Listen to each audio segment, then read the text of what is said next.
We're now going to ask Greg Williams to come and speak to us about enterprise, and he's also got lots of things for us to think about.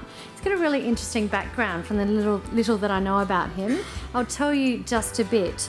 So at 17, Greg left his family farm in marginal farming country on the Eyre Peninsula to pursue other interests and careers. And there's a story behind that as well, which he may get to tell us.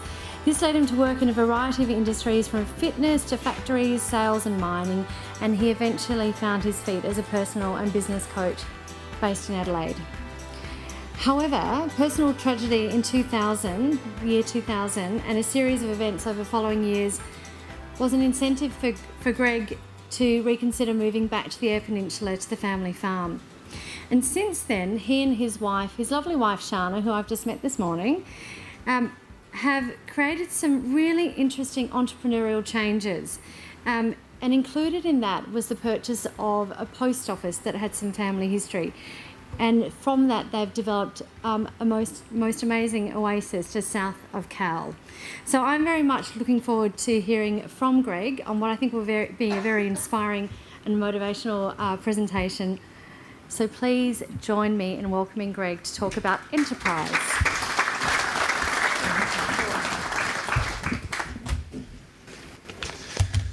Thanks a lot for having me. It's actually a real honour to be here today. But to be honest, when I first got asked to speak here, it's particularly when I heard about the theme of today's celebrating innovation and diversity in Landcare, I thought, why are you asking me? I don't see myself as a particularly innovative person. I don't see myself as somebody who has a diverse background, and I actually don't even really see myself as a Landcare person. In fact, if you were to ask me to describe myself, I'd describe myself as an average-looking B grader. I'm nothing special. But that's not a put down. It's actually something that I really love, because like most of us here today, we're the kind of people that sort of get up, go to work, pay your taxes, you do what you need to do to get the job done, and for most of us, it's for almost no thanks. But what we don't realise that as those average-looking B graders, we're actually the people that give the power to the people with power. And I want people to understand how important that is. So the question I've been asked to speak to you about is the required skills. What are the future skills required to develop successful enterprise in Landcare? But if it's okay with you, I'd like to actually broaden that. I'd like to talk about business, all business, irrespective of time, space or location. And I'd like to let you into my mind a bit, and hopefully we'll find something of value that you can take home. See, because from my perspective, the future skills needed to understand the value of business, understanding business, is about understanding value. And really, it's the answer to this question. Where does the real value in owning a business reside? Anybody want to give me where does the real value in owning a business reside? People. Yep, what else? Freedom. Yeah, because a lot of people, when they start thinking of this really ugly thing called business, one of the first things that comes to most people's mind is money. And let me tell you, money has nothing to do with business. And I want people to really understand that. So what I want to do is I want to look at this big ugly thing called business, and what is it? And remember, we're looking at it a bit in respect to irrespective of time, space or location. What are the commonalities of all business? Because if we look at business and we just as one category, to me, there's one thing that all businesses have. All businesses have income. All businesses have expenses, and all businesses produce some kind of result. In fact, I could broaden it even further than that and say any organisation that has money in it is a business. Bit of an interesting concept. We all spend money. If you get money, you spend it. That's a reality of life. And when I look at business, I kind of think of it like this. It's fuel. It's nothing more than that. It's this thing we need to have in order to burn it, because we've got to spend it, to produce a result. So whatever your business is, think about the result we're producing. So when I think of a business, I think of it nothing more then it's a vehicle. It's nothing more than a vehicle to get you somewhere. But the question is, where are we going? Let's look at some vehicles. Because they're all there to produce a result. It's a Ferrari. Most people, if they saw a Ferrari driving down the street, would go, wow, that's a nice car. And as a business coach, what I used to find is that that's the type of vehicle that most people in business are trying to build. They're trying to build a business that makes lots of money, that has lots of money and looks good. What's the result? If you were to build a business like a Ferrari, what's a Ferrari built for? What's its purpose? Speed. Yeah, speed and looking good. That's all it is. You know, it's not really a functional vehicle, it just looks good and it goes fast. What about another vehicle? Four-wheel drives. Lots of people have four-wheel drives. The thing I like about a four-wheel drive, you can have 5 to 8 people in it, bit of community. You can go almost anywhere. In fact, a four-wheel drive will go anywhere a Ferrari will go. Will a Ferrari go anywhere a four-wheel drive will go? So what's a four-wheel drive built for? Flexibility. And to me, building a business like a four-wheel drive is building a business that offers you options, offers you the flexibility to go wherever you want to go. Another vehicle, ice cream truck. Same thing, if you look at it, all those vehicles, they all use fuel, they all burn fuel and they all produce a result.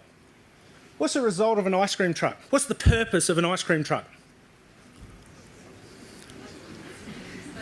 Pleasure, fun, put a smile on kids' faces. But if you look at business like that, that's all it is. Business is a vehicle to get you somewhere. So now we understand that concept of business. We know that Ferraris are going to get us there quick, wherever there is. We know that a four-wheel drive is going to give us the opportunity to go many, many different places. And we know that an ice cream truck is going to make people happy. So we've got our vehicle, we're in it, we're driving it. What's missing? Destination.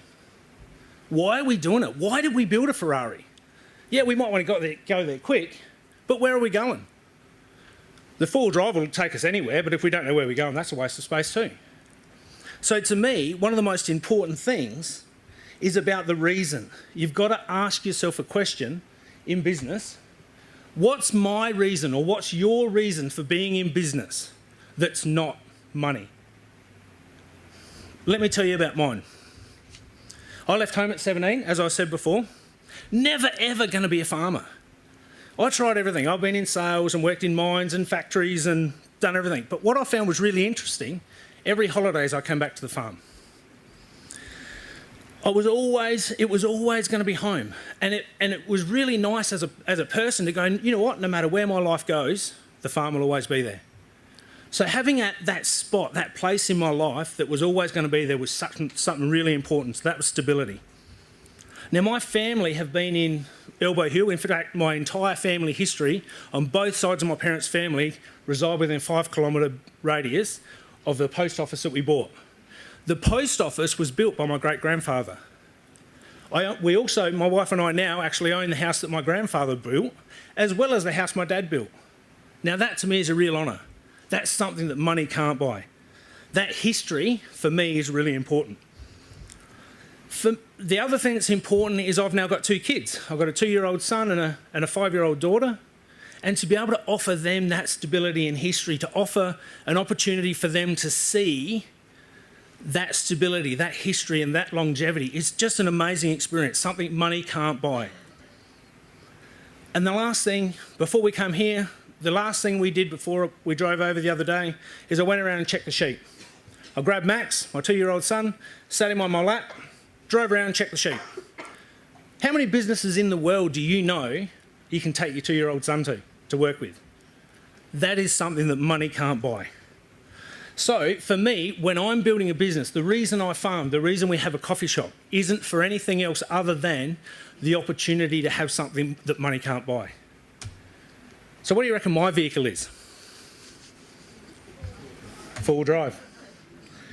And that brings me back to that question, where does the real value in business reside? Well, to me, the real value in business resides in your ability to choose. Because as a business owner, you get to build the vehicle. You get to determine the result that the vehicle is going to produce. You get to drive it and you get to determine where you're going to end up. So for me, the future skills required in building successful enterprises has nothing to do with anything more than understanding the value that's not money. Understanding the vehicle, that vehicle can actually be the facility to create change. And it can actually be the vehicle to build a life worth living. Thanks.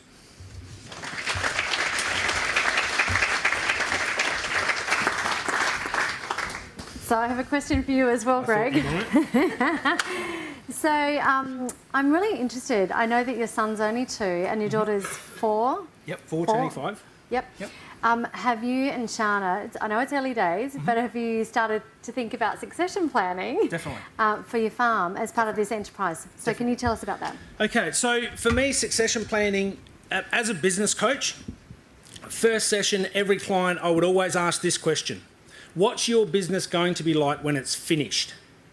And I preface that by saying there's only 3 ways to finish a business. A business is finished when you're dead, obviously. A business is finished when it's shut down, whether that's voluntarily or involuntarily. And a business is finished when you sell it. Because up until that point, you are in your business, you're involved, you're part of your business. So they're the only 3 ways that you finish your business. So from day one, all of my clients would be working towards one of those 3 outcomes. And unfortunately with farming, most farmers are in the, I'm going to do it every day till I die.